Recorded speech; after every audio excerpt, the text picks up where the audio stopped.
Hi అండి, అందరికీ నమస్కారం. నేను మీ హేమలత డైలీ వ్లాగ్స్. ఇంకెప్పట్లాగానే వాకిలి తుడిచి కళ్ళకేసి ముగ్గెట్టానండి. ఇంకా పిల్లలకి టిఫిన్ ఇడ్లీ కింద వేసాను. ఇవాళ క్యారెట్ జ్యూస్ లాంటివి ఏమీ చేయలేదు. ఇంక జ్యూస్ తాగుతారు కానీ తినరని ఇంకా తురిమేసి ఇందులో వేసేసాను. ఇందులో వేసి పిల్లలకి ఇంకా టిఫిన్ పెట్టేశానండి. వాళ్ళ స్కూల్కి కూడా వెళ్ళిపోయారు.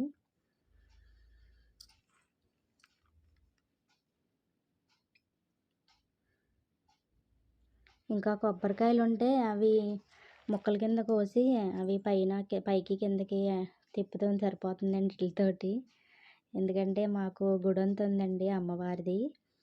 ఇది రెండో ట్రిప్ అండి. ముక్కలు ఫస్ట్ సారి కోసి ఎండబెట్టేసి ఆడించడానికి ఇచ్చేసాను. ఇది రెండోసారి వచ్చిన ట్రిప్ ఇది.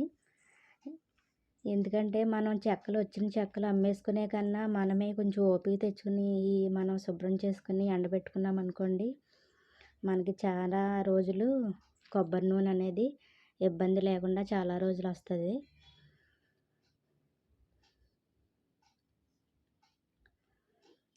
ఇంకా పొద్దున్న హడావిడిగా పిల్లలతో క్యారేజీలు టిఫిన్లు వాళ్ళ గారెలు వేద్దామని పప్పు నానబెట్టానండి, ప్రసాదంగా పెడదామని. కానీ పొద్దుట హడావిడిగా ఉండటం వల్ల నాకు ఇంకా అది అవ్వలేదు. ఇంకా ప్రసాదంగా ఉదయం అటుకులు బెల్లం ఉంటే అది ప్రసాదంగా పెట్టేశానండి. ఇంక సాయంత్రం పెట్టుకుందాం అన్నట్టుగా సాయంత్రానికి చట్నీ చేసి పక్కన పెట్టి ఇంకా పప్పు రుబ్బుతున్నానండి. ఇంక సాయంత్రం అయినా దీపారాధన చేసుకుని అప్పుడు ఈ ప్రసాదం పెడదామని.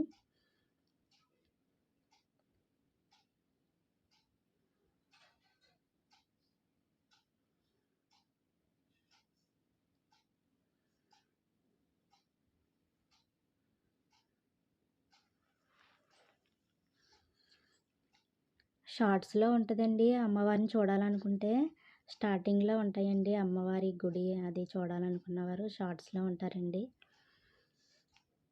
మేమే కాదండి, మాతో పాటు ఇంకొక 5గురు ఉంటారు.